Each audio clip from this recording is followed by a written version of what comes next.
अगला क्वेश्चन है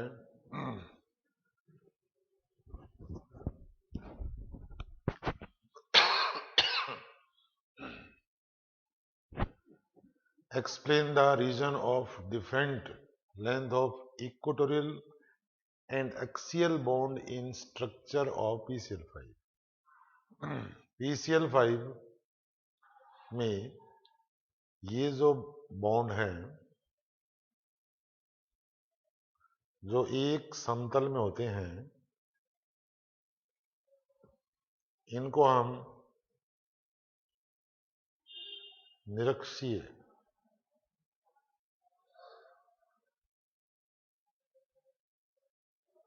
बंध बोलते हैं।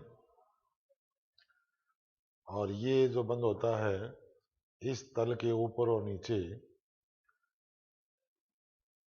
जिसकी लेंथ 240 पिकोमीटर है, इसको हम बोलते हैं अक्षीयल या अक्षीय बंध।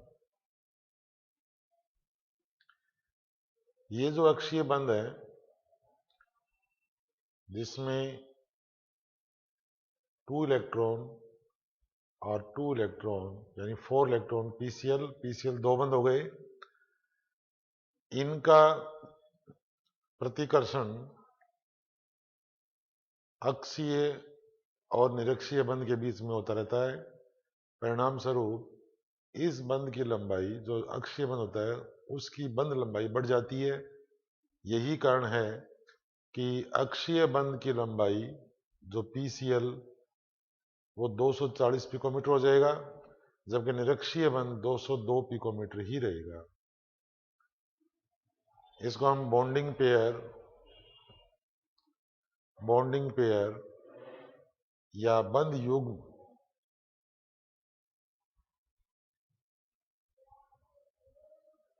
युग्म प्रतिकर्षण कहेंगे।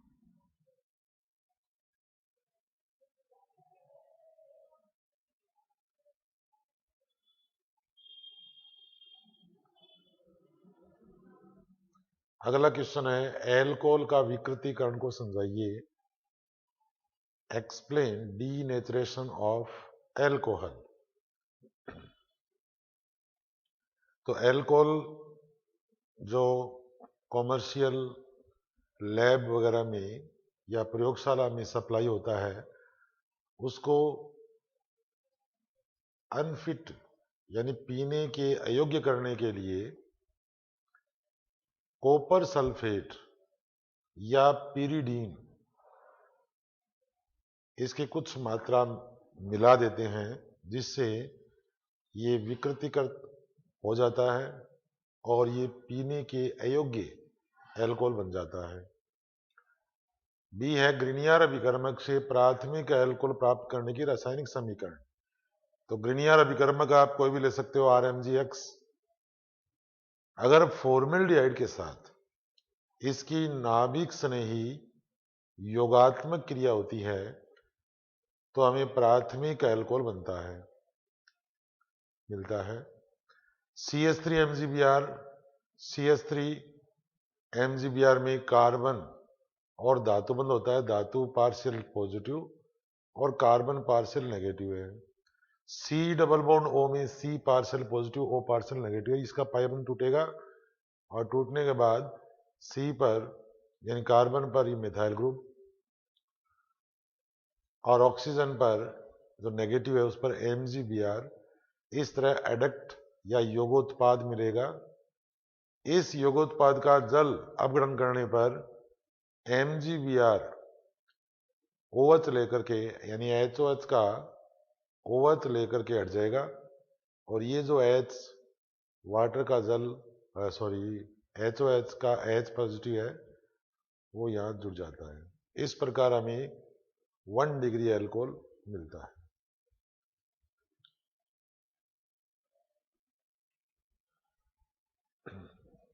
अगला क्वेश्चन है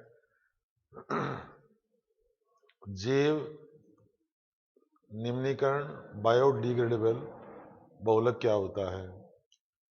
तो अपने NCERT बुक में 2 बायोडिग्रेडेबल यानी कि जैव जो सूक्ष्म जीवों के द्वारा आसानी से डीकम्पोज या अपघटित हो सकते हैं, क्योंकि इनमें एस्टर बंद होता है या फिर एमाइड बंद हो सकता है। तो ये बंद आसानी से सूक्ष्म जीवों के द्वारा तोड़ा जा सकता है। तो इसमें अल्फा बीटा, इसको हम बीटा हाइड्रोक्सी, इसको हम बीटा हाइड्रोक्सी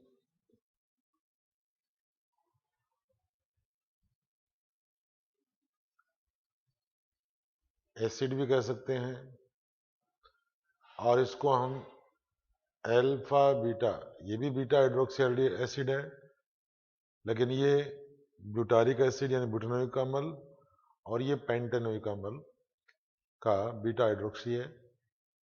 एक अणु से H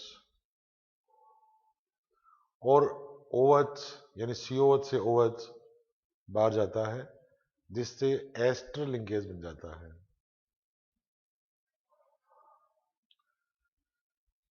इसमें जो खास बात यही है कि एस्टर जब भी बनेगा तो एल्कोहल से H तथा अम्ल से OH समूह प्रतिस्थापित होगा।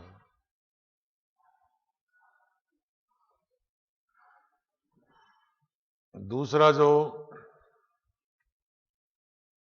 जैव निम्नीकरण बहुलक है वो नायलॉन 2, नायलॉन 6। ये ग्लाइसिन, अगर मैं इसको अल्फा कार्बन मानूं तो अल्फा कार्बन पर COH और NH2 ग्रुप है, और amino caproic acid NH2 CH2 5 इससे बनने वाला लिंकेज ऐसे होगा।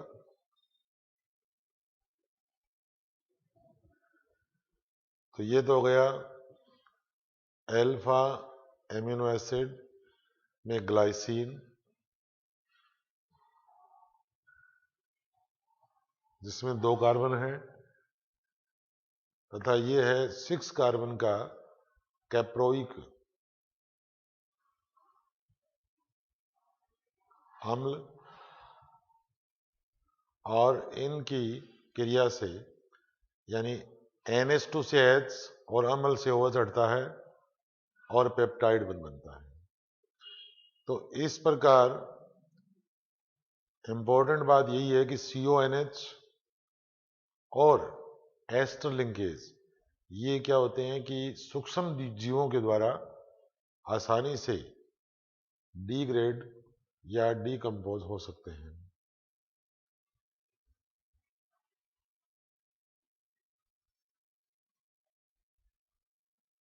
उसके बाद टर्लिन। तो टर्लिन शब्द 2 शब्द से बना है। टर, इसका मतलब टरथैलिक एसिड, एक लग का ही है। दूसरा लीन, ये बना है एथिलीन ग्लाइकोल CH2 और दोनों पर OH ग्रुप। जब पास पास स्थित कार्बन पर OH ग्रुप होता है उसको हम ग्लाइकोल कहते हैं। एथिलीन मीन्स 2 कार्बन, 1 and 2, और थैलिक एसिड जो होता है उसमें बेंजीन वलय पर 2 COH ग्रुप होंगे। लेकिन अगर पैरा पोजीशन पर COH ग्रुप होते हैं, पैरा पोजीशन पर, इट मीन्स टरथैलिक एसिड, और इनकी क्रिया से टर्लिन बनता है,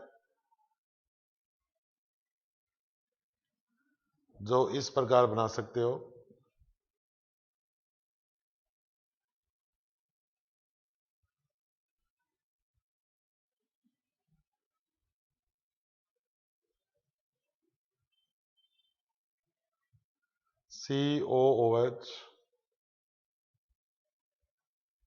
COOH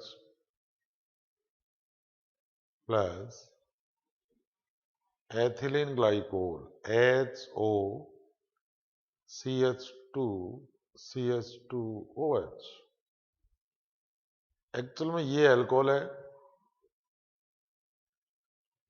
और ये एसिड है, और एल्कोहल और एसिड का रिजल्ट हमेशा एस्टर होता है, जिससे एल्कोहल से तो H और एसिड से OH ग्रुप रिप्लेस होगा, और इस प्रकार जो यूनिट बनेगी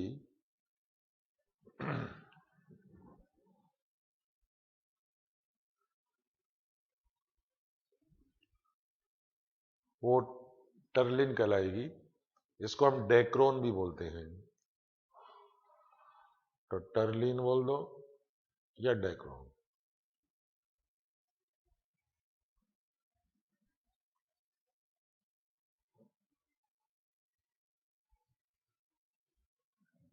ये बहुत सिंपल क्वेश्चन है। साबुन तथा अपमार्जक में कोई दो अंतर। साबुन और अपमार्जक। साबुन एक्चुअल में ये फैट से बनती है, जबकि डिटर्जेंट जो होता है वो कार्बनिक पदार्थ है और जो क्षारीय नहीं होता। नंबर 2, साबुन है वो कठोर जल से झाग नहीं देती, लेकिन डिटर्जेंट जो है वह कठोर जल के साथ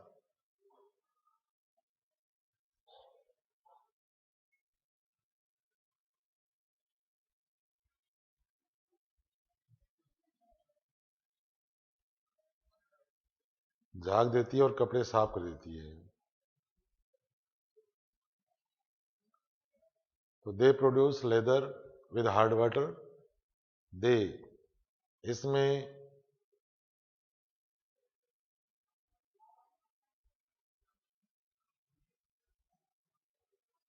सोप जो होती है वो हार्ड वाटर के साथ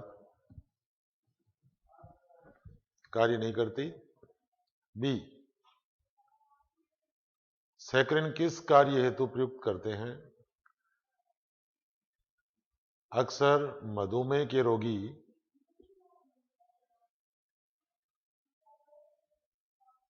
जिनको शुगर खाना मना होता है या सुक्रोज या ग्लूकोज लेना मना होता है, वे इसका उपयोग कर सकते हैं, क्योंकि सैकरिन का पाचन नहीं होता।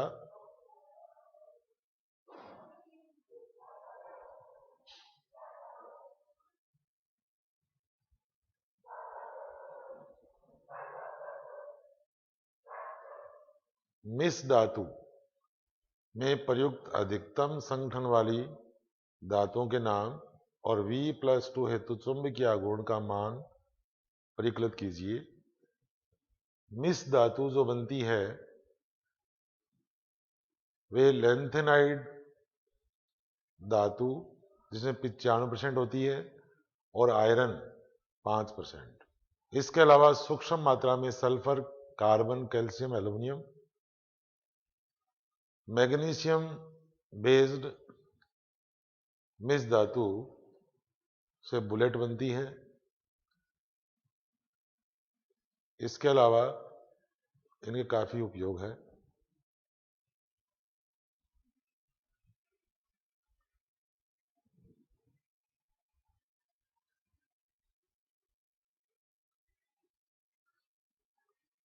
V+2 आयन का चुंबकीय आघूर्ण का मान यानी magnetic moment of V+2 ion. V+2 में अगर हम देखें तो इसका विन्यास 3d3 होता है।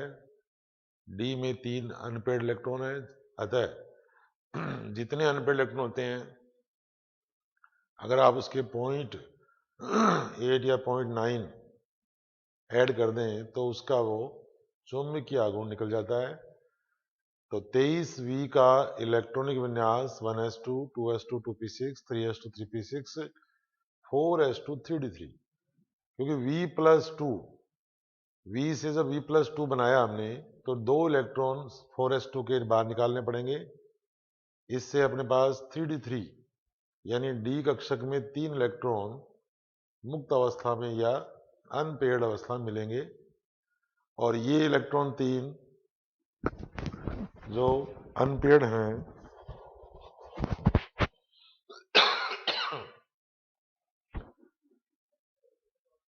अगर हम μ √n n+2 फार्मूले में लिख दें तो 3.8 चुंबकीय आघूर्ण का मान प्राप्त होगा। इसकी टिप्स यही है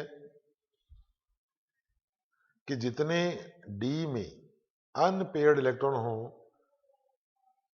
अगर 3 अनपेयर्ड इलेक्ट्रॉन D में है तो 3.8 चुंबकीय आघूर्ण होगा, 4 इलेक्ट्रॉन तो 4.8, 5 इलेक्ट्रॉन होंगे अनपेयर्ड तो 5.9, 1 इलेक्ट्रॉन है तो 1.9। इस प्रकार चुंबकीय आघूर्ण का मान आप निकाल सकते हो। निक्कल के परिशोधन में प्रयुक्त मांड विधि के दोनों रासायनिक समीकरण दीजिए और मंडल परिष्करण विधि क्या है।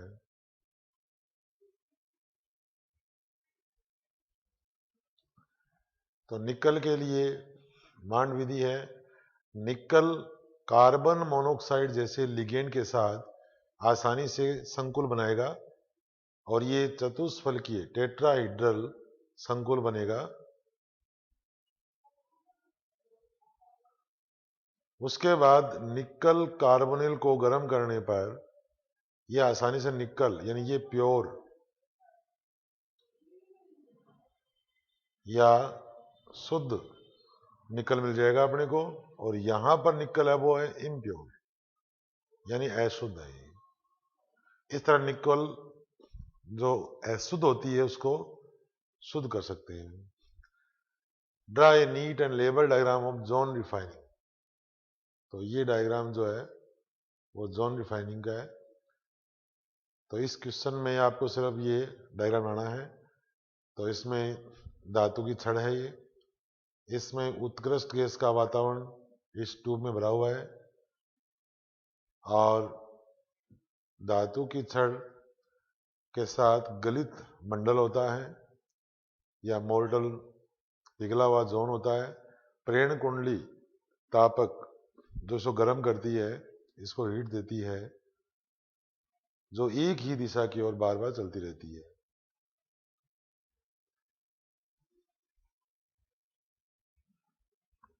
चांदी के धातुक्रम में चांदी के निक्षालन में प्रयुक्त सोडियम साइनाइड के प्रयोग पर होने वाली 2 रासायनिक क्रिया अपने को देनी है, और एल्युमिनियम का निष्कर्षण के लिए अपघटनी सेल का चित्र बनाना है। तो जो रिएक्शन दी गई है वो उपयोग में आएगी। इसमें अधिक सक्रिय धातु होती है जिंक, वो कम सक्रिय धातु को रिप्लेस कर देती है। इसका यही सिद्धांत है। ये एल्युमिनियम के निष्कर्षण के लिए सेल बना हुआ है, और इसमें Al+3 का अपचयन होगा कैथोड पर, और एनोड पर CO और CO2 मिलती है अपने को।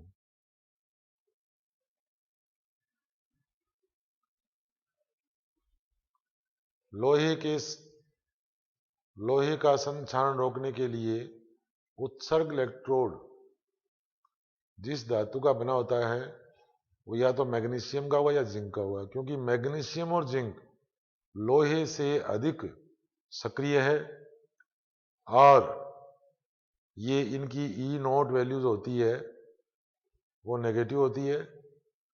परिणाम स्वरूप कि जो सेल इलेक्ट्रोकेमिकल सेल बनता है उसमें मैग्नीशियम या जिंक एज ए एनोड बन जाता है, जिसे लोह धातु पर संक्षारण या जंग नहीं लगता।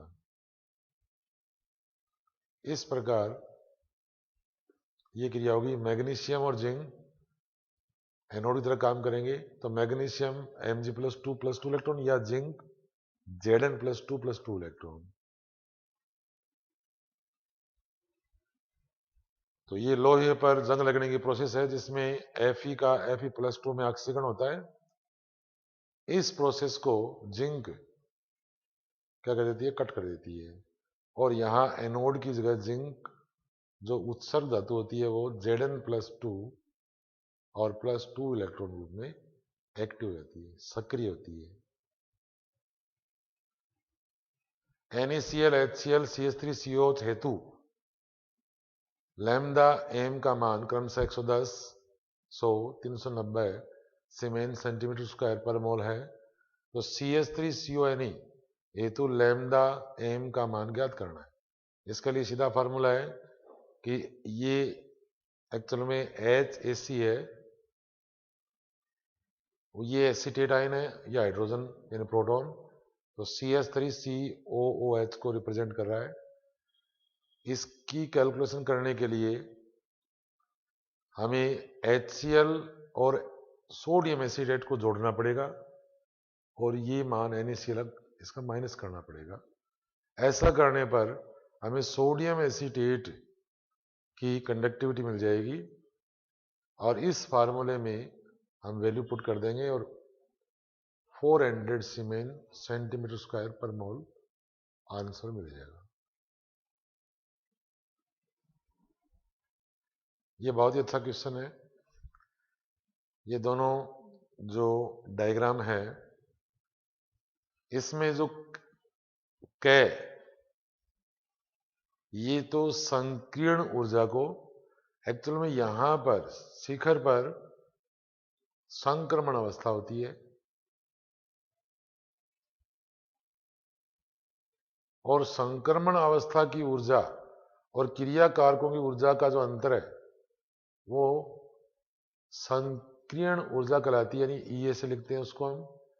जबकि ये वैल्यू जो डेल्टा एच की है, जो एंथैल्पी में परिवर्तन होता है, अगर इसकी वैल्यू पॉजिटिव मिलती है अपने को, जैसे इस क्रिया में क्रिया कारक और उत्पाद, ये उत्पाद है और ये क्रिया कारक है, दोनों की ऊर्जा में अंतर है और ये ऊर्जा में अंतर, उत्पाद की ऊर्जा कम है, क्रिया कारक की ज्यादा है, तो ये ऊष्माक्षेपी क्रिया होगी और इसके लिए डेल्टा एच का मान नेगेटिव होगा।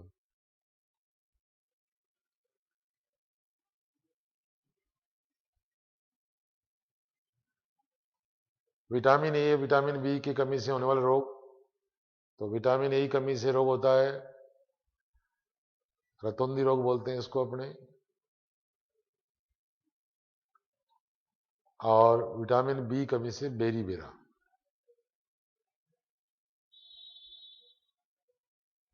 इससे इसके अलावा विटामिन बी कमी से जो विकास है वो भी अवरुद्ध हो जाता है।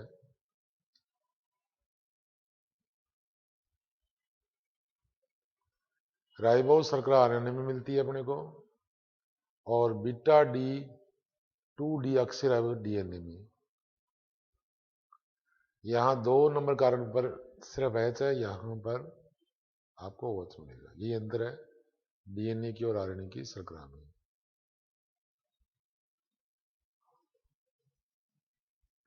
खंड 6 सेक्शन सी, रुधिर में ऑक्सीजन की कम सांद्रता से पर्वतारोही कमजोर हो जाते हैं और उनकी स्पष्ट सोच नहीं हो पाती। इस विशिष्ट दशा को हम अनोक्सिया कहते हैं।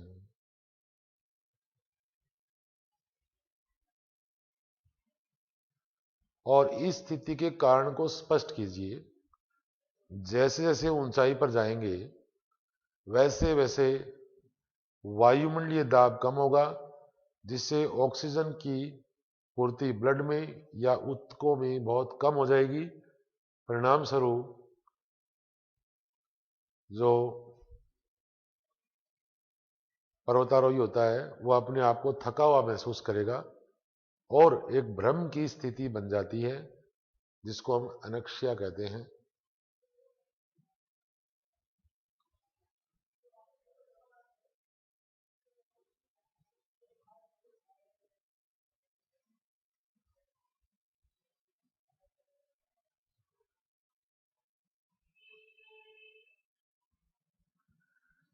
30 ग्राम एथेनोइक अम्ल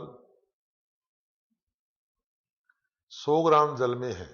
एथेनोइक अम्ल की मोललता जल में ज्ञात करनी है अपने को। तो इसके लिए आप विलेय यानी सोल्यूट, विलायक यानी सॉल्वेंट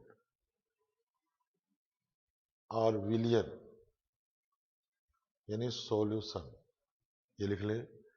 इसमें जिसकी मात्रा कम है वह अपना विलेय है। तो विलेय है 30 ग्राम यानी W1 = 30 ग्राम। ये तो हो गया इथेनॉल, एथेनोइक एसिड। और इसका अणु भार मोलर मास यानी CH3COH है। तो ऐड करें 12, 12 और 3 15, 15 12 16, 16 1, कितना हो गया ये देखो।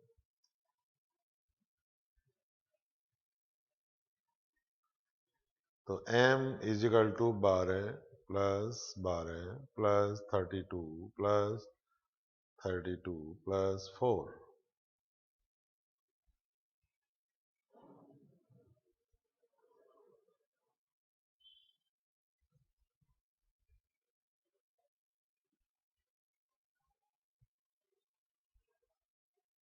ऑक्सीजन 16 16 32, तो 4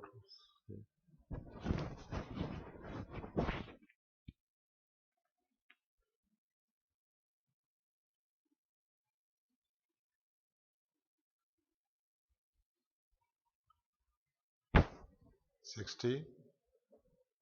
अब देखो इसमें मोललता यानी मोल, तो मोल चाहिए अपने को। तो मोल होंगे W1 यानी मास ऑफ सॉल्यूट और मोलर मास ऑफ सॉल्यूट 30/60 = 1/2।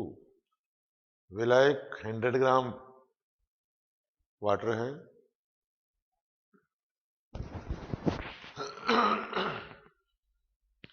विलायक को केजी में लेना है अपने को।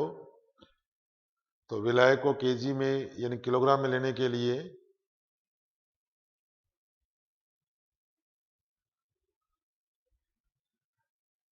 100 ग्राम अपॉन ये 1/10 kg। अतः मोललिटी यानी मोललता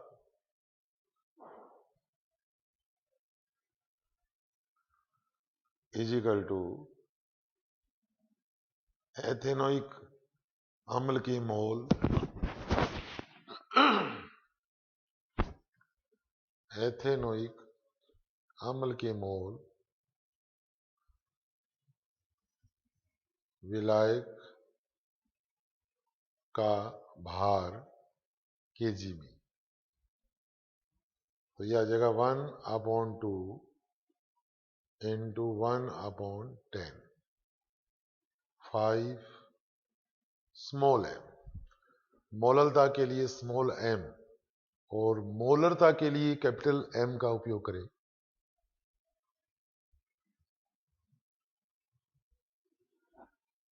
क्वेश्चन नंबर 26। एक एरोमेटिक एमीन है A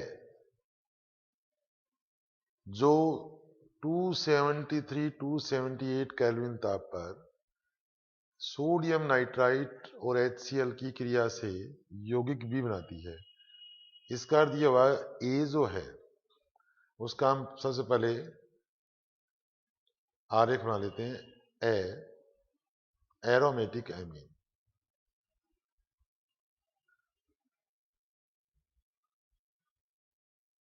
ये एरोमेटिक एमीन है जो NaNO2 plus HCl NaNO2 plus HCl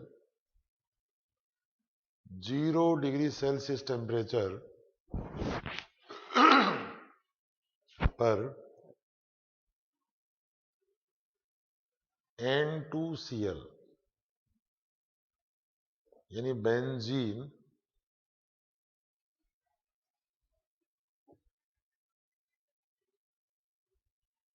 डाईअज़ोनियम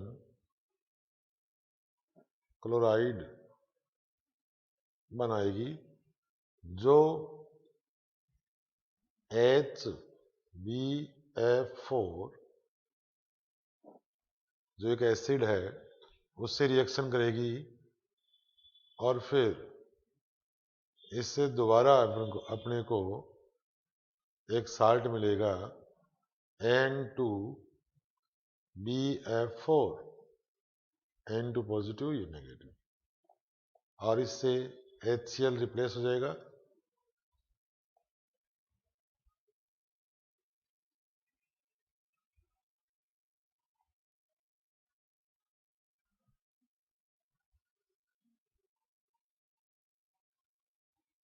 उसके बाद ये भी बेंजीन डाइजोनियम साल्ट है, इसकी रिएक्शन हम करवा रहे हैं NaNO2 और कॉपर की प्रेजेंस में। ऐसा होने पर C मिलेगा अपने को, तो यहां पर N2 यानी BDC जो होता है वो आसानी से N2 ग्रुप को बाहर निकाल देगा और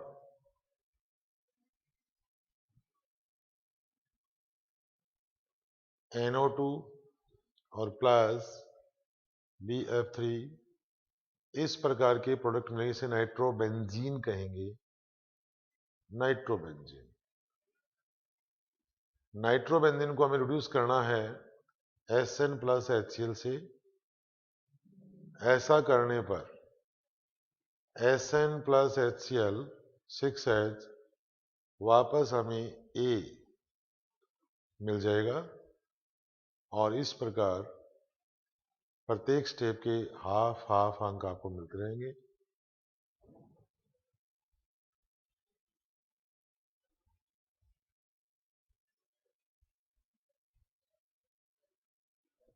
यह एक अंतर परिवर्तन है जिसमें एसिटाल्डिहाइड से हमें A और B, CH3CHO से ब्यूटूइनेल और क्लोरोफॉर्म प्राप्त करना है। तो फर्स्ट के लिए हम एल्डोल रिएक्शन यूज करेंगे। इसके जो की स्टेप होते हैं, अल्फा H युक्त एल्डिहाइड होना चाहिए या कीटोन हो सकता है, तथा वीक बेस यानी दुर्बल क्षार की प्रेजेंस होनी चाहिए, जैसे barium hydroxide, dilute NaOH,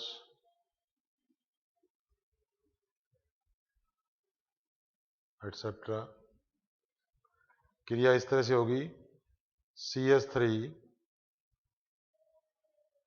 C double bond O H plus, यानी CH3CHO को 2 बार लिखें, CH3COH, और सेकेंड अणु में अल्फा H को हाईलाइट करें। यहां पर इसका पाई 1 टूटेगा और यहां पर ये जो अल्फा H है वो बंद तोड़ेगा।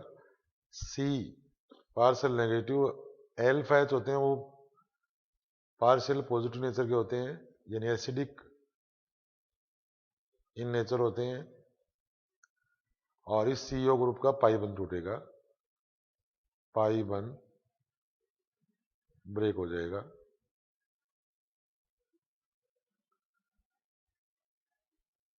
ये क्रिया वीक बेस की प्रेजेंस में होती है, जिससे CH3CH एक पाई टूटता है, 2 सिग्मा बनेंगे, और ये जो अल्फा H है ये अल्फा H ऑक्सीजन से ऐड होगा और CH2CHO। इस प्रकार बीटा हाइड्रोक्सी एल्डिहाइड यानी एल्डोल बनता है। इस एल्डोल को गर्म करने पर अल्फा से H और बीटा कार्बन से OH निकल जाएगा, CH3 CH double bond CH CHO, और इस प्रकार ब्यूट 2 इनेल बनता है।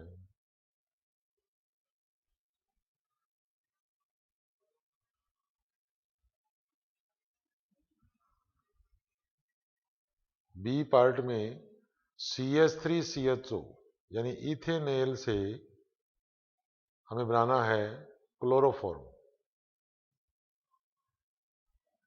इसके लिए हैलोफॉर्म रिएक्शन यूज करते हैं।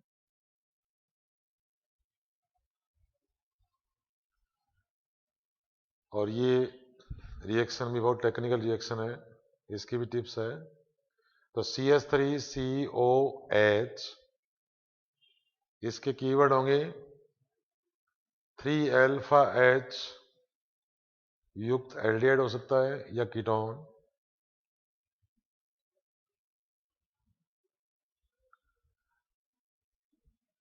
हैलोजन यानी Cl2, और बेस यानी कैल्शियम हाइड्रोक्साइड।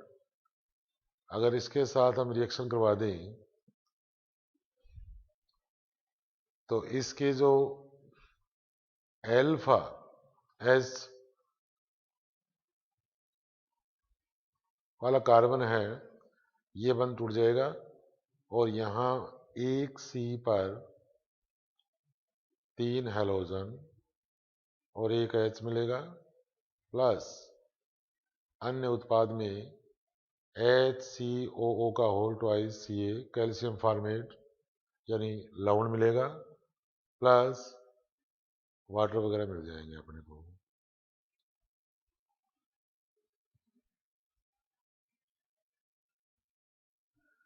CH3COH यानी एसिटिक अम्ल से बनानी है अपने को इथेन। इसके लिए 11th क्लास में कोलवे इलेक्ट्रोलिटिक मेथड यूज करते हैं। इसको मैं थोड़ा बता देता हूं कि एसिटिक एसिड CH3COH की सबसे पहले रिएक्शन करवाएं NaOH से। इससे अम्ल और क्षार की रिएक्शन होगी, अम्ल का H और क्षार का OH रिप्लेस होगा, और ऐसा होने पर CH3COONA बनेगा। इसको हम सोडियम एसीटेट कहेंगे। तत्पश्चात सोडियम एसीटेट के 2 अणु 2 मॉलिक्यूल लेंगे और इसका वैद्युत अपघटन करेंगे तो इथेन बन जाएगी। ये एनोड पर इथेन और CO2 गैस बनती है। हेल वोलार्ड जेलिस की अभिक्रिया, तो वे अम्ल जिनमें अल्फा H होता है, लाल फास्फोरस की प्रेजेंस में हैलोजन यानी Cl2Br2 के साथ प्रतिस्थापन क्रिया करते हैं, सब्स्टिट्यूशन बोल सकते हैं, जिससे अल्फा कार्बन का H हटता है और Cl लग जाता है। ये क्रिया आगे चलती रहती है, लेकिन इस प्रश्न में अपने को यहीं तक करना था।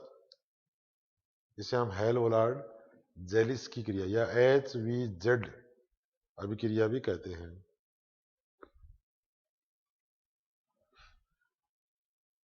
शहर की एक फैक्ट्री को प्रदूषण बोर्ड प्रतिबंधित कर देता है क्योंकि फैक्ट्री के स्वामी ने चिमनी पर कोस्ट नहीं लगाया। इस कोस्ट का नाम, इसको हम कहते हैं कोट्रेल अवक्षेपक बोलते हैं।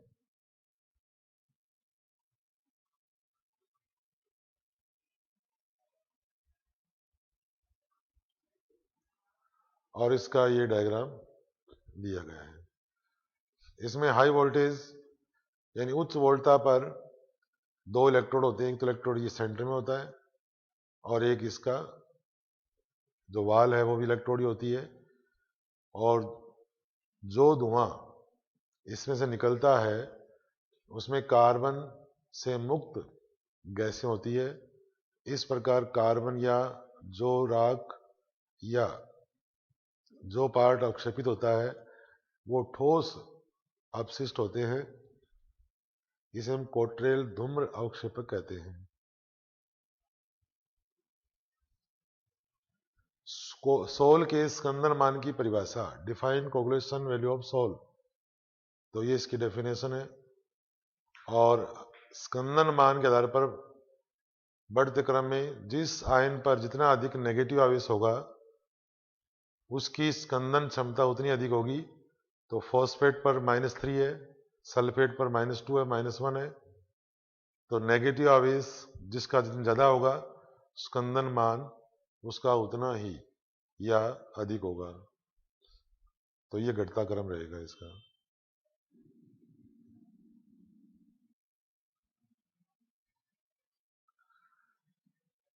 वैनिशिंग क्रीम किस प्रकार का पायस है, इसका उचित नाम लिखिए।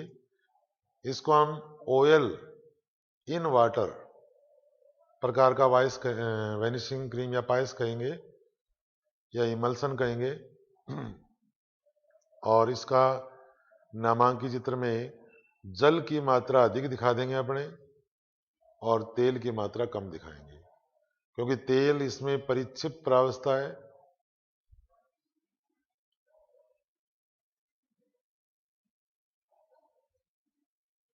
और जल इसमें परिक्षेपण माध्यम है।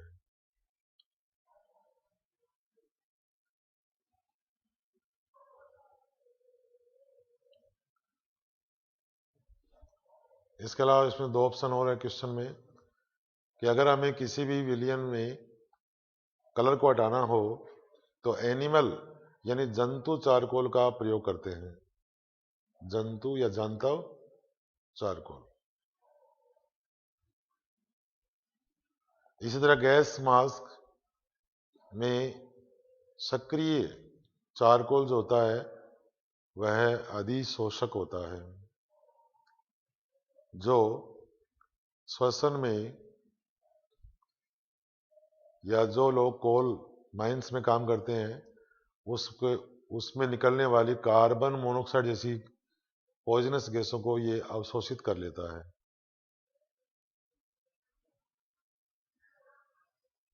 प्रश्न नंबर 29, स्वार्ट्ज अभिक्रिया और सेंडेमायर। स्वार्ट्ज रिएक्शन CH3Br की AgF से क्रिया होती है और CH3F बनता है। ये क्वेश्चन IIT में भी आ चुका है, क्योंकि अपने बुक में ये फ्लोरोएल्केन बनाने की एक विधि है जिसको मोस्ट माना गया है। तो कुल मिलाकर के Br हटता है और F आ जाता है, CH3F। सेंडेमायर अभिक्रिया, इस क्रिया की खास बात यह है कि क्यूप्रस यानी Cu+ क्यूप्रस आयन की उपस्थिति में HX यानी HCl, HBr, HCN से KCN से क्रिया होती है। तो BDC यानी बेंजीन डाइअज़ोनियम हैलाइड का X हट जाता है, N2 हट जाता है और इसकी जगह Cl, Br और Cn बेंजीन रिंग पर आ जाता है। इस प्रकार हमें क्लोरोबेंजीन, ब्रोमोबेंजीन, ArCN यानी साइनोबेंजीन मिलती है। एक reaction N2X plus HCl Cu+1 की प्रेजेंस हो गई, तो N2 ऑलवेज और HX ऑलवेज बाहर जाएगा।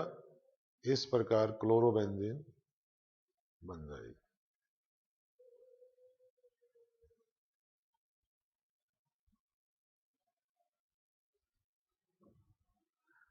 CH3Br plus KOH, CH3OH KBr, ये SN2 मैकेनिज्म का एग्जाम्पल है, जबकि 3 degree alkaloid plus aqueous KOH ये SN1 क्रियाविधि का एग्जाम्पल है। SN1 SN2 क्रियाविधि देखने के लिए अपने YouTube वीडियो देखें, वहां ये डिटेल से समझाई हुई है।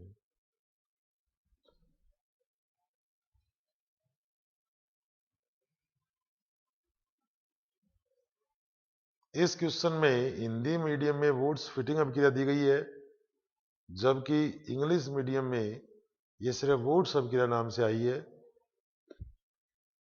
तो इस क्वेश्चन में ये ध्यान वाली बात है कि वुड्स फिटिंग अभिक्रिया आती है तो वुड्स और फिटिंग में आपको वुड्स एल्किलाइड, सोडियम और एरोमेटिक हेलोरिन लेनी पड़ेगी। तो 1 मोल अगर एलिफेटिक हेलोएल्केन है तो 1 मोल हेलोएरीन लेकर के रिएक्शन करवाएं तो 2NaCl रिप्लेस हो जाएगा, इथर की प्रेजेंस रहेगी और इस प्रकार बेंजीन वलय पर R समूह जुड़ जाता है 2NaCl। इसको एल्काइल बेंजीन बोलेंगे। इस क्रिया में जिस साइड X है उसके बिल्कुल विपरीत Y चला गया, अतः इसको हम क्या बोलेंगे? इन्वर्जन, या हिंदी में प्रतिलोमन प्रोसेस कहेंगे। जबकि कै से ख बनने पर जिस साइड X है उस साइड Y रहा, तो इसको हम हिंदी में धारण या रिटेंशन बोलेंगे। तो ये रिटेंशन प्रोसेस है, यानी धारण प्रोसेस है।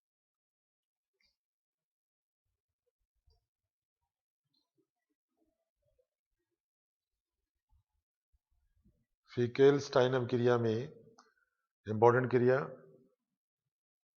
X की जगह क्लोरीन यानी Cl और Br हो सकता है, Na, यहां सोडियम आयोडाइड होगा और एसीटोन की प्रेजेंस में क्रिया होती है। ऐसा होने पर NaX अवक्षेपित हो जाता है और X को I- रिप्लेस कर देता है और आयोडो एल्केन बनती है। इस क्रिया की खास बात यही है कि जो NaX के रूप में NaCl और NaBr बनता है वह एसीटोन में अवक्षेपित हो जाता है। अतः लास्तालीय प्रिंसिपल से अधिक मात्रा में हमें उत्पाद मिलता जाएगा।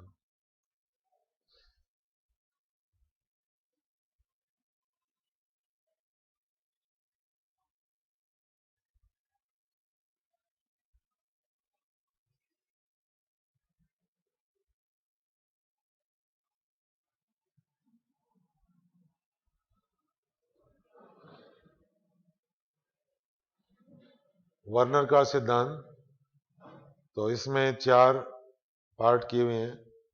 तो फर्स्ट पार्ट में देखें, define primary valency and secondary valency.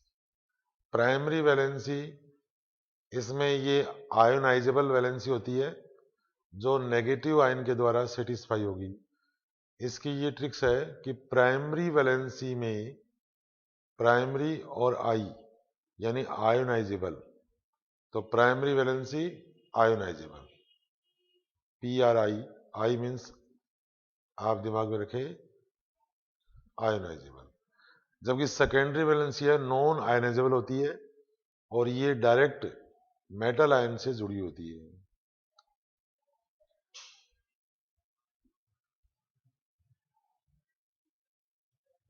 इस दिए गए कॉम्प्लेक्स में ये जो Cl3 है ये प्राइमरी वैलेंसी है, जबकि 6NH3 है ये सेकेंडरी वैलेंसी है, जो यहां पर एक्सप्लेन की गई। निकल कार्बोनिल और Cr का कार्बोनिल में निकल वाला टेट्राहेड्रल है क्योंकि निकल के साथ 4 CO ग्रुप है, जबकि Cr के साथ 6 CO अतः अष्टफलकीय और ये चतुष्फलकीय ज्यामिति होगी। सिनर्जिक बॉन्डिंग, इसका मतलब ये होता है कि कार्बन मोनोऑक्साइड जैसा स्ट्रॉन्ग या प्रबल लिगेंड धातु के साथ में सिग्मा और पाई दोनों तरह के बंध बनाता है। जब CO सिग्मा बंध बनाता है तो मेटल आयन पर इलेक्ट्रॉन इकट्ठा होते हैं और मेटल आयन पाई बंध के द्वारा अपने इलेक्ट्रॉन डेंसिटी को डीलोकलाइज कर देता है CO की तरफ। इस कारण से इस बॉन्डिंग को सबसे स्ट्रॉन्ग माना गया, इसे सिनर्जिक बॉन्डिंग कहते हैं।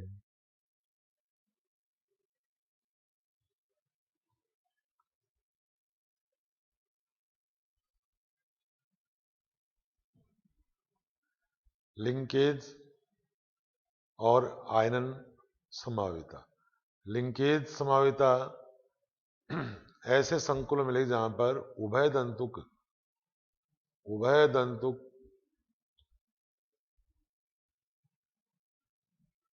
लिगेंड होते हैं, जैसे ONO NO2। तो मेटल के साथ M मेटल है, तो इस तरह से NO2 दो प्रकार से लिगेंड बना सकता है। आयनन संभाव्यता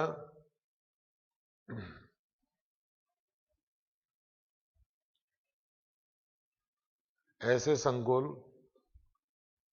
जिनका अणु सूत्र समान हो, जैसे Cr NH3 6 Cl3, Cr NH3 3 Cl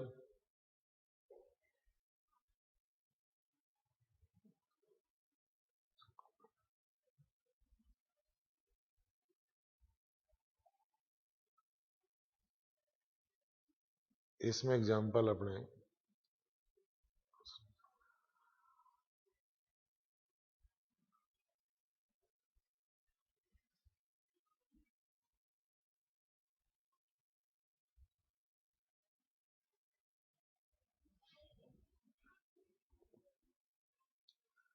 आयनन संभाव्यता में कोबाल्ट के साथ ये कॉम्प्लेक्स ले लेते हैं अपने, तो इसमें Br माइनस मिलेगा अपने को, इसमें सल्फेट मिलेगा। दोनों के अणु सूत्र समान है, लेकिन आयनन पर आयन अलग अलग मिलेंगे। इसी प्रकार second, which isomer show by CONH3 6 Cr CN6 and, ये उप सह संयोजन संभाव्यता है।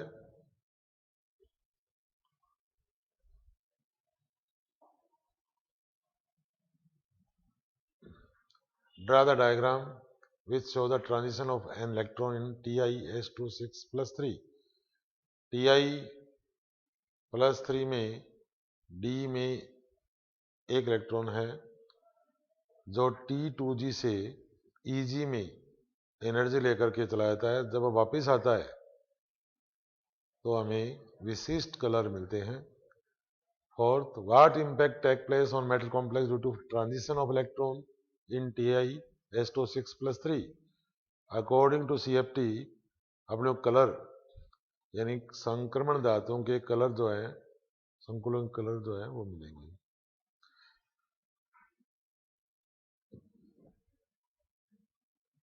धन्यवाद।